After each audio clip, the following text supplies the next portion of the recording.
another. So, like I said, the free ebook is ready to be downloaded, so please sign up and just get it, and then you can do the 30-day dad bod buster challenge. Anyway, that's it. Let me just get a pan out.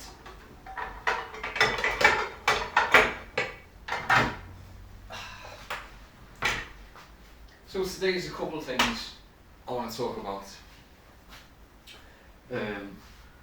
So the first one, I was taking my kids to school this morning and the traffic was absolutely terrible, as it just occasionally is. There's obviously, because the way Madrid works is like, obviously all of the roads go into the centre of Madrid and we live on the outskirts, but they're all kind of linked. And so what happens is, if something happens in like some point somewhere on the network, then the whole thing just like turns to shit and you just, you know. So we're like 16 kilometers out away from Madrid, but everything was just like you couldn't move, and it was like that all the way into Madrid. And so like for my wife, a journey that should take like 20 minutes took like an hour and a quarter or something like that. Anyway, as we were queuing up to like, you know, go to a roundabout or something, some motorbikes went past. And like they just, you know, I've had a motorbike in Madrid. It's like if you need to go anywhere during traffic, like every day, then a motorbike is a great option. So I know, I had a motorbike and I was like, and my son said, "Ay, que rata," which is like, oh, no, what a rat. Like, and he was offended at the fact that the motorbikes were like going through the traffic. And he was annoyed. And it was like, so it kind of surprised me that like he jumped to some kind of, you know, he was genuinely annoyed at the motorbikes. He wasn't annoyed at like the traffic and, you know, the fact that there were lots of people just like generally being a bit of an asshole, like not letting other cars go when he could and all. Anyway, it was the motorbikes. So I was just saying, you know, why are you annoyed at the motorbikes? He's like, oh, it's not fair. It's like, yeah, but I get it if every time a motorbike went, it made us go one place back, or it made us be, you know, 30 seconds later or something like that. But it doesn't. It's just someone doing something because they can, because they don't need to take 3 kids to school, or because they don't need to carry loads of stuff, then they can just go on the motorbike. And like, so he obviously I didn't jump down his throat or anything. I was just like, I was genuinely surprised that he was like that. And he was like, yeah, I suppose, you know, he kind of got it and all that stuff. It made me think, it just totally hit me about like, you know, that's the way, that's kind of, I don't know if we've been brought up to be like that. I mean, I try not to inculcate, you know, jealousy. You know, I don't think that, you know, it's just not healthy. It doesn't help you do anything. Also, it's so destructive that, you know, there's no point in like being jealous of stuff, because all it does is just leads to like, you know, polarization, and it's such an easy like button to push for anyone who wants to control society, because I mean we've literally seen it, you know, in like the biggest disasters that have like happened in like human history, or like certainly modern human history. You know, it's been quite easy to like push the buttons of people to like jump on a bandwagon of like, oh, it's all their fault. You know, and like quite, you know, you could say, so for instance, I don't know, like Marxism said. But you know, it's like you do realise that due to like the what's it called, the labour theory of labour theory of wealth or something like that. So like basically, you know, things are only worth what they take to make. You know, it's like the wage. So if there's any profit, it's being stolen from you. It's being stolen from you, the worker. You know, that's where it's coming from. Like, you know, look, he's obviously got more money than you have, and it's, you know, if people don't have much money and stuff, and you know, it's easy for them to say, oh, that's right, he does, he really does have more stuff, more money, and it must be because of that. Or like,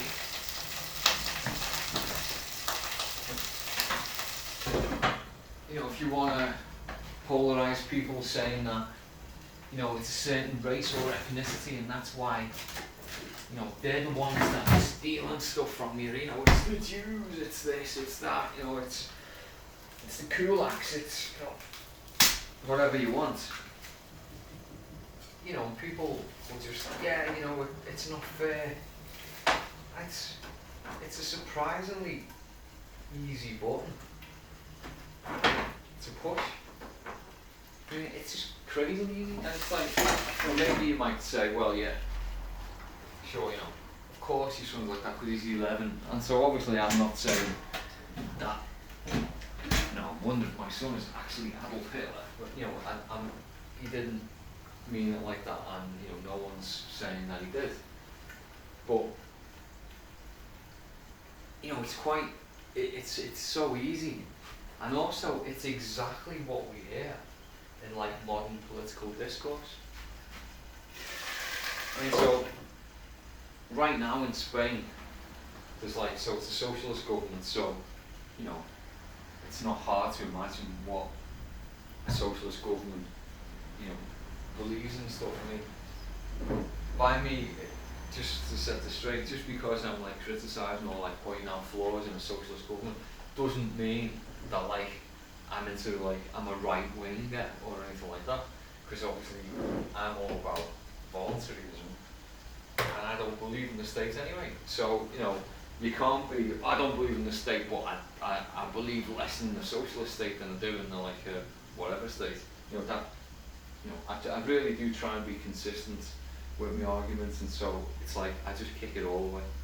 So, you know, nobody needs to worry that I'm a fascist or something, because I'm really not. Well, anyway, so one of the things that like has come up recently is like basically, as you could imagine, the capital city of a modern Western country, it's kind of expensive to buy property. You know, who'd have thunk it? Well, so like a recent political discourse was, you know, what we can't have is young people can't afford to buy housing, but we have property owners who might own 40 pieces of property, and they hire them out for holidays only, you know, like Airbnb and stuff like that. And it's like, you know, maybe initially you might think, wow, you know, that really isn't fair. But, you know, we're not talking about, you know, we're talking about private individuals who've amassed capital and have basically invested that capital to do something that they want. No, I don't think that it's the, you know, the best. You know, it's like, does it have some knock-on consequences? Well, yeah, you know, potentially it could drive up prices, but it's, you know, it's a market. What are you going to do? And like, that's, although that's like easy, it's easy for politicians to say, you know, look at these rich individuals. You know, that's why we can't have nice things. But at the same time, they don't have any problem whatsoever at all with BlackRock and, you know, other, you know, holding companies coming in and, you know, not having 40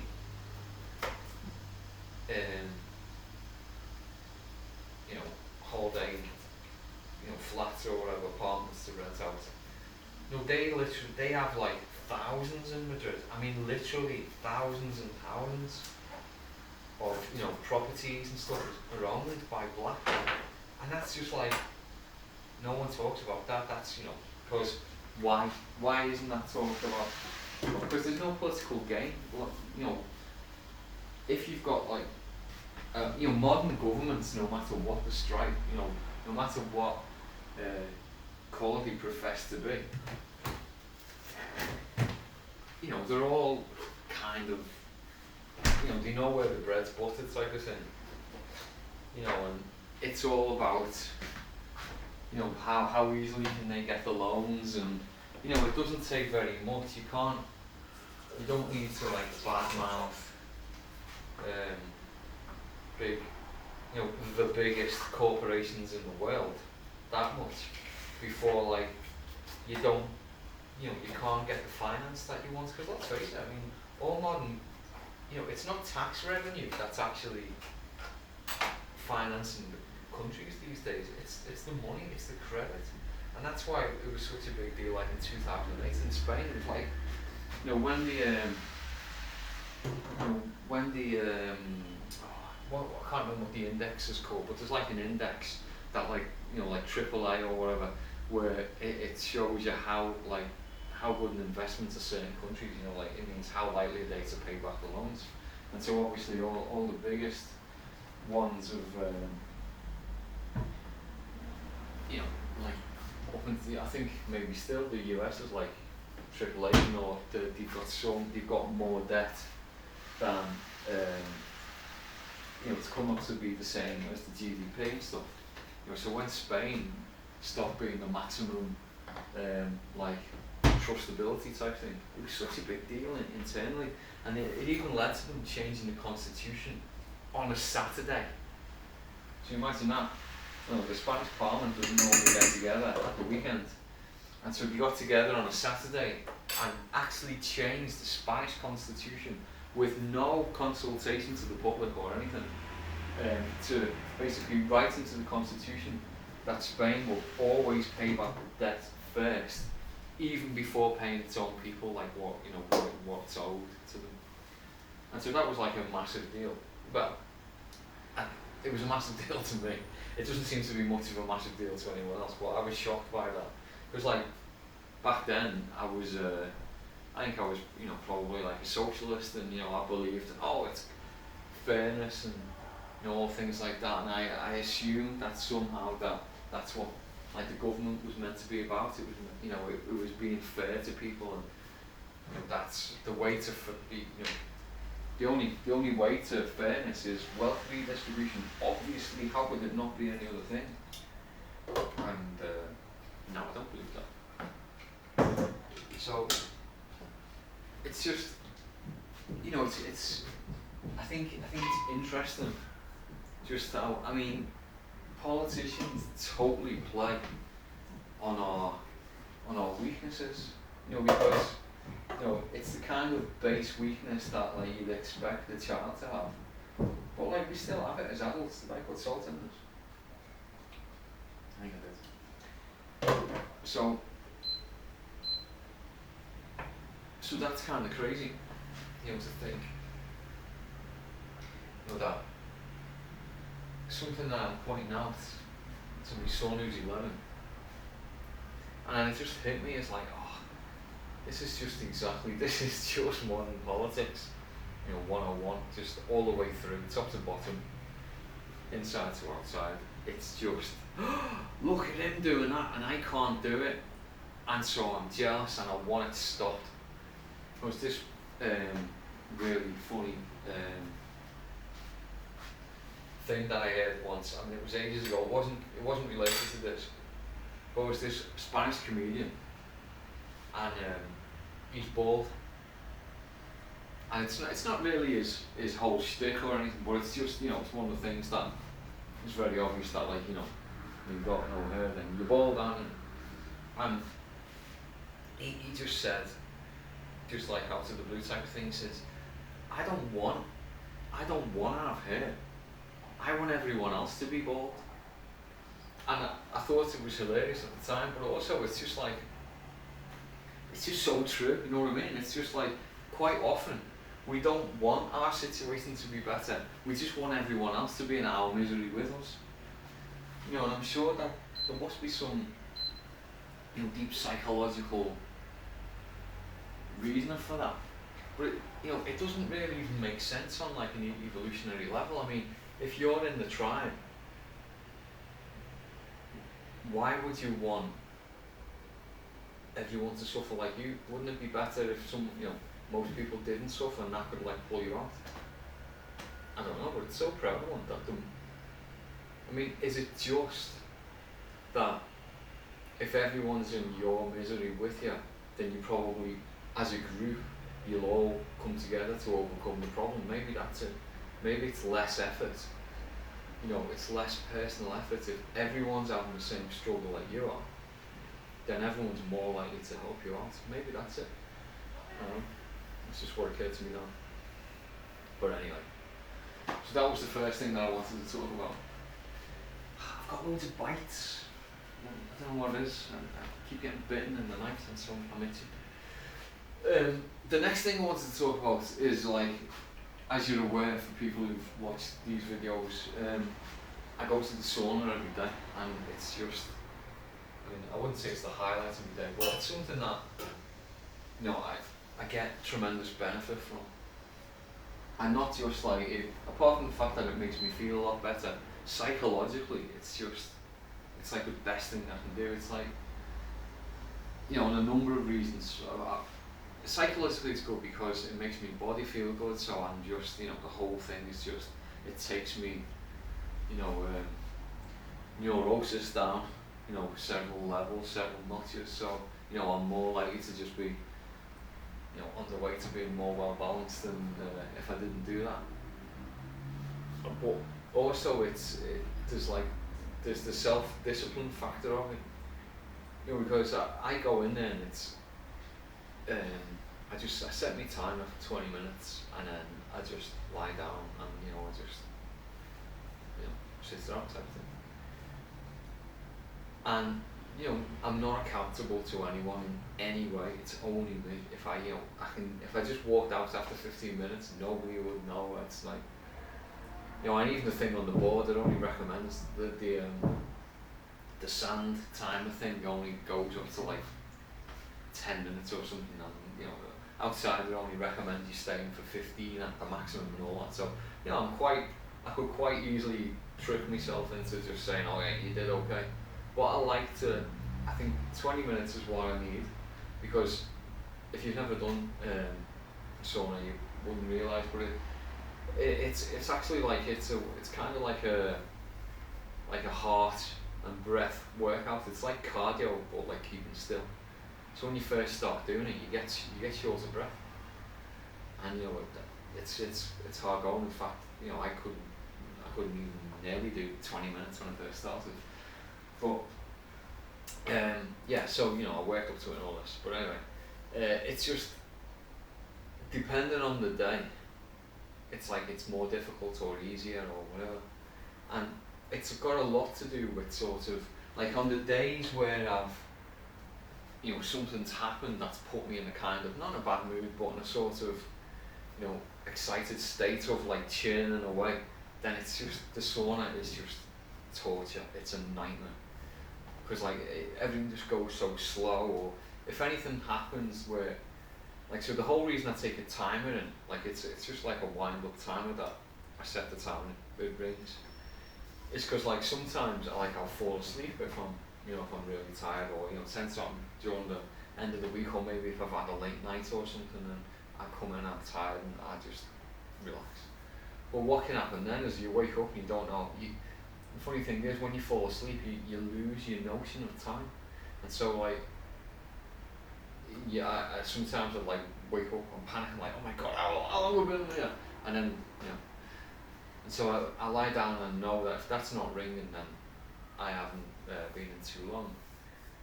But quite often when I fall asleep, I don't know how long I've been asleep for, but I suspect I might have just fallen asleep for like seconds.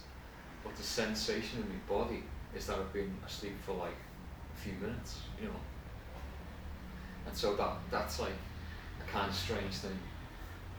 But what makes it so today, there's like an old guy, and we were just talking about how bad the traffic was, for instance, and he started talking. He was saying, "Oh well, you staying for 20 minutes, don't I?" I was like, "Yeah." And he's like, "I'm staying for 10. I can't. I don't like it anymore." And when I'm on my own, I get worried in case I fall. Or I'd hate to be trapped in the sauna for an hour. I don't think it'd kill me, but it'd be absolutely horrible. But there are plenty of old guys who go swimming and like do a bit of sauna as well, and like it would kill them if they got trapped in there for an hour. It'd kill them. So there's loads of people with heart conditions. So I understand that that's a genuine concern for him. And so he like came in, and then he was there for a little bit, and then he left. And he said to me, "Oh, you must be about to get out now, because you came in before I did." And I was just like, "Oh no." He's totally set off this "how long have I been in here" type of thing in my brain. I was like, "Oh no, today's going to be a total nightmare." And so I was like lying there, and I started thinking, "Oh God, how long have I been in there? How long have I got left?" And suddenly the ring went off, and I was done. And I was just like, the sense of time, the way something passes, it's like we can sort of like, we don't have any control over it. And I thought we did. I thought that we could like make things worse. And we definitely can. But it's like, I assumed that I had much more control, even if it was just like I had a negative amount of control. I thought, I can make it worse. And then it just turned out today that I couldn't. It was just like, I don't know what it was. I don't know if it was like, part of it was like the whole traffic thing. It sort of like set me off, like thinking about, when I was talking to my son, and then I thought, what, I might mention this later, it's on a video. And it just went.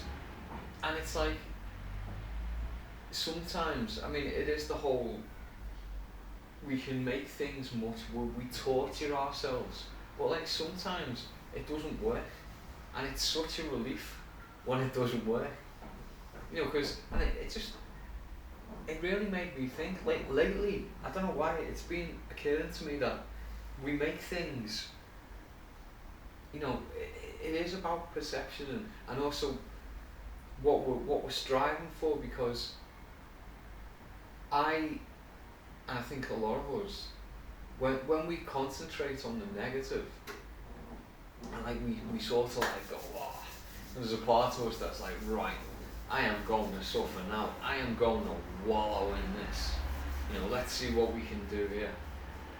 And I try and I talk about the fact that, if we look on the good side, or if we sort of discount the bits that we can't control, like the whole Stoic principle, like, don't beat yourself up about things that you can't control, type of thing.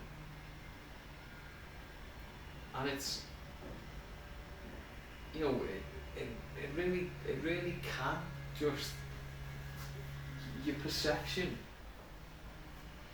it's like, you're not your mind, and that's like the strangest thing. Like, just when I like was really settling down to like, okay, this is going to be total torture now, and it absolutely wasn't. It was just sort of like, it felt like I went in, I talked to some guy for a little bit, and then I was done. And I know that wasn't the actual sequence of it or anything like that, but that's just kind of like the takeaway from it. And it's like, why don't we teach this at all to anyone? Like no one or we teach it in sort of like a stupid, superficial way of like, you know, we, or like the superpowers that like, you know, the heroes have are all to like get out of doing hard work. But you never see like any, you know, superheroes who like use the powers to sort of do the hard work, but maybe, you know, make it easier or something. I don't know. It's like I get the feeling that there's like some kind of lesson to this that I still haven't quite put my finger on.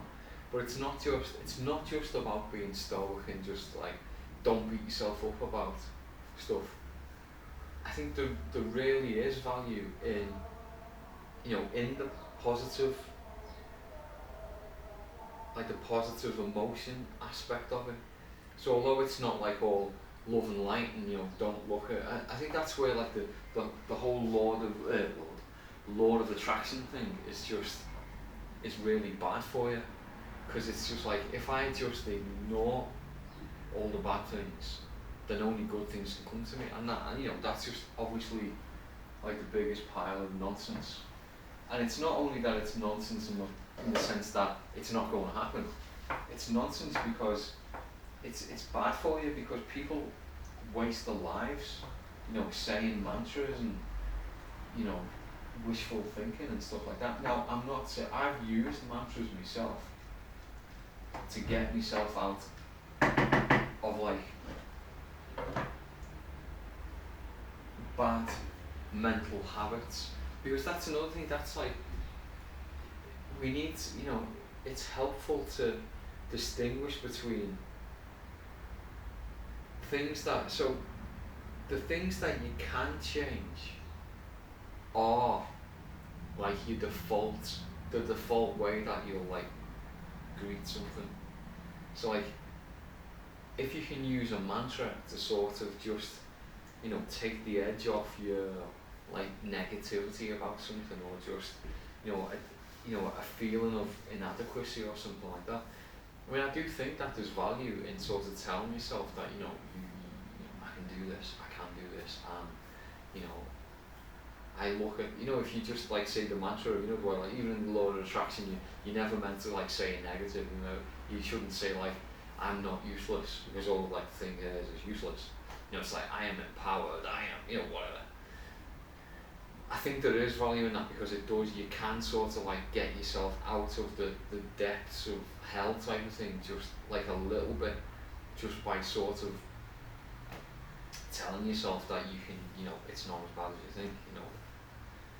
And it's the same way that I think that like tapping and EFT are good for you, because they don't fix your life, but if every time, if you've got such a bad feeling like in your body, you know, in your heart, you know, in your soul, whatever, you know, just towards life, then how are you going to get out of bed?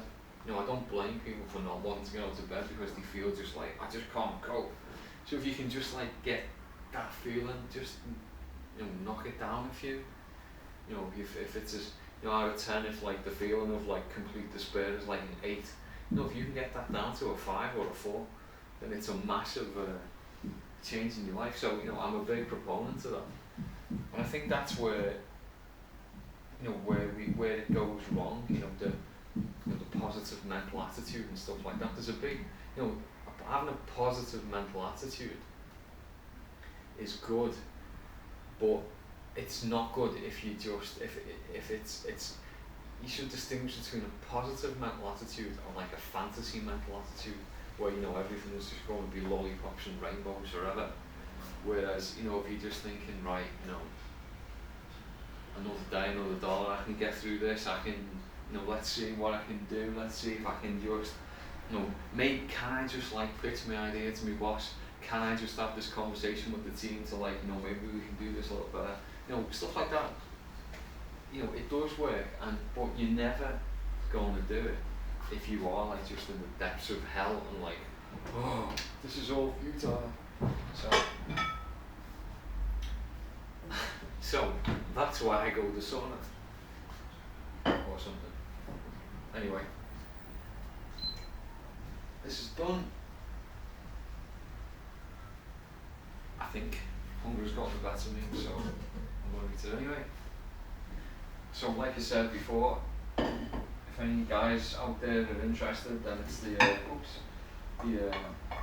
30-day dad body buster challenge. I think you'll find it useful, and it's full of stuff like, you know, full of ways to just tweak your life just a little bit to help, you know, so it's not all just about, you know, deprivation of food and, you know, I'm not going to eat this and I'm not going to eat that. You know, no one can live like that. It's too difficult. And, you know, the only way to, like I've said time and time again, is like the only way to like get your weight under control is to get your mind under control. Because otherwise, you're just torturing yourself constantly. So I'm done. Thanks for watching to the end, and I don't know, another video in a couple of days. See you around.